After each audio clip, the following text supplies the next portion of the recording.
How to download and install Castle app. Hello guys, this is Atticus and welcome back to App Hacks.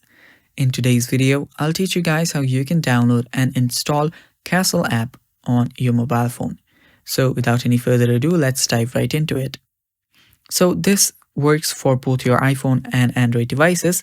So just open up your App Store or Google Play Store. Open it up, and after you open it up, head over to the search bar. There, search for Castle, and after you search for Castle, hit enter. After you hit enter, you'll get a lot of different apps.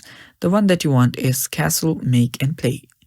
Tap on it, and after you tap on it, you'll see the download button. Now all you have to do is tap on the download option and it should start downloading.